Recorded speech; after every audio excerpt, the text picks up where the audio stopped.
It's strange. Some people aren't truly angry or having a bad day. They just enjoy causing discomfort. They enjoy hurtful words and watching your reactions, like your voice shaking or looking away. The worst part is, they often smile while doing it. You've likely encountered such individuals. Perhaps a coworker, a family member, or even someone who claimed to be your friend. They poke, provoke, and embarrass. When you react, they claim you are overreacting. If you get hurt, they call you too sensitive. If you fight back, they accuse you of starting it. It's a long-standing game they play. But here's what they don't want you to know. There's a specific, non-emotional way to respond to such individuals, without yelling or crying.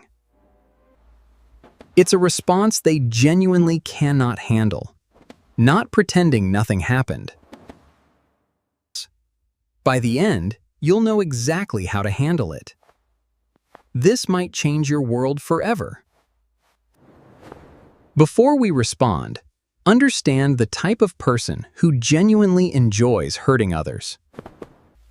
Most think they're rare, evil people, but they look completely normal. They laugh, hold doors, attend parties, attends kick, appearing just like everyone else. Yet, something is different inside. Your wins feel like their losses. Your confidence and security make something twist inside them. Your peace reminds them of what they lack, so they target yours instead. Think of it this way. Imagine a child at school with no lunch.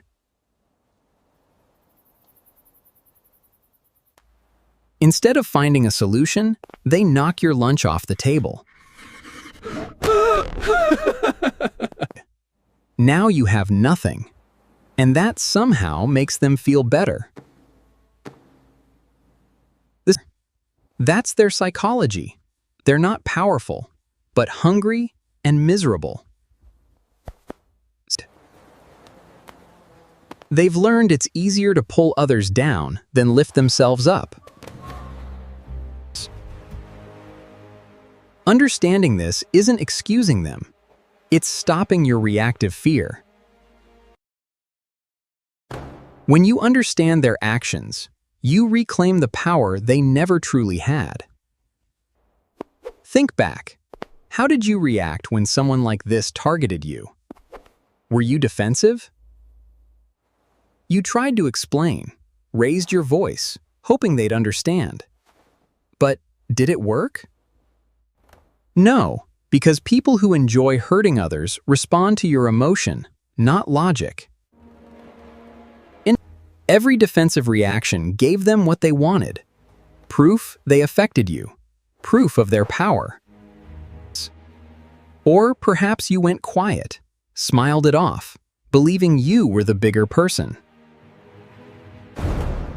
The truth is, going quiet when purposefully hurt isn't peace.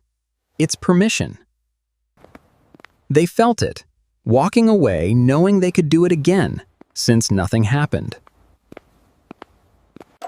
So, if defensiveness and quiet don't work, what does? We'll break it down now.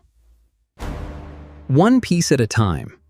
The first response is a decision to stop giving them what they want. They are emotional energy collectors, feeding on your reactions.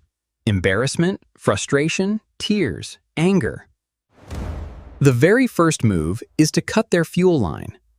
When they sting, don't rush to fill the silence. Don't force a smile or clench your jaw and look away. Just pause, take a slow breath. Let your face remain completely natural, not cold. Then, look at them with mild curiosity, like a doctor observing something interesting. This small shift is deeply unsettling. They expect pain or anger. When they get neither, they have no script. The pause communicates, "You didn't move me. Try again." Most won't try again.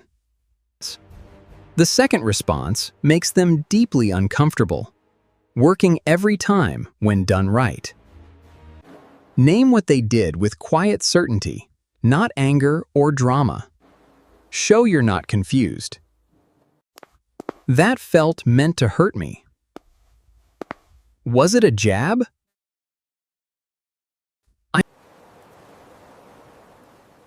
I noticed you said that right after I shared some good news. This is interesting. Why? You're not attacking or accusing, just naming what happened, making it visible. They rely on plausible deniability, hiding cruel remarks behind just joking or "you're sensitive." Naming it calmly removes their hiding place. They must admit it or look worse to everyone. Either way, you win. You spoke the truth everyone felt but was too uncomfortable to say. There's no comeback for that. The third response will feel strange, but stay with me. When someone is cruel, agree with them. Agreement is the last thing they expect, disarming them completely. Example, "You always mess up." Reply, "I've made big mistakes before. You're not wrong." Or, "You're too quiet." Reply, "I take my time in new situations. I've heard that." Notice, you're not confirming they're right. You're calmly addressing a small thread of truth. You refuse destabilization, showing comfort in yourself to hear criticism without crumbling. This is what they can't stand. They seek cracks, soft spots, unhealed wounds. When you agree calmly, you show no cracks or soft spots. You're a person comfortable hearing hard truths. That response communicates, "You don't have anything I fear." This devastates those seeking your fear. The fourth response is short but powerful. Ask one simple, calm question when they try to hurt you. Ask, "Why did you want to say that?" Not defensively or emotionally, but genuinely curious. Just, "Why did you want to say that?" Said slowly, gently, with genuine curiosity. This forces them to articulate their own motivation. Most have never been asked this before. They're used to chaos, reactions, tears, and arguments, not calm explanations. A calm, curious question about their inner world is completely foreign territory. Most won't have an answer. The silence reveals their true nature to everyone watching. You didn't argue, fight, or raise your voice. You simply asked a question. That question inflicted more damage than any comeback possibly could. The fifth response, often overlooked, is sometimes the most powerful. Leave. Not in anger, not crying, not looking back. Just a clean, quiet, deliberate exit. You stand, say something normal like, "I'll be right back," or nothing at all. Walk away calmly, back straight, at your normal pace. No explanation, no apology, just gone. This works because it clearly communicates, "This conversation isn't worth my energy." They need your presence, a live audience, and your emotional reaction to do their work. A quiet exit removes it all. They feel confusion, frustration, even panic, not satisfaction. They didn't get what they came for. Now they sit with their behavior in your silence. That is everything. Now, here's something important most people skip. Perhaps the video's most crucial part. If someone repeatedly hurts you, honestly ask yourself one question. What have I been doing that told them this is okay? It's about understanding power. These people study behavior. They test limits, push, and if there's no consequence, they learn. You allowed this. Every time you laughed off a jab or explained yourself, you sent that message. Every time you returned, acting normal, you sent that message, unknowingly training them.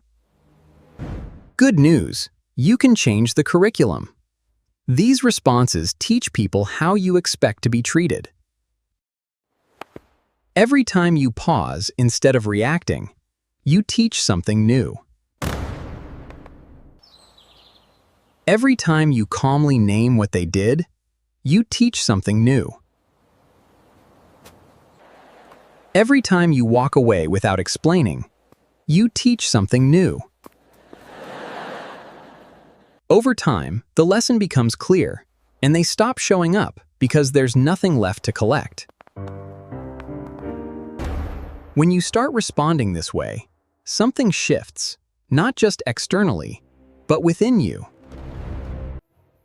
You stop dreading them and thinking about interactions all night. You stop rehearsing what you should have said because you already said the right thing. Or you chose silence, which was equally powerful.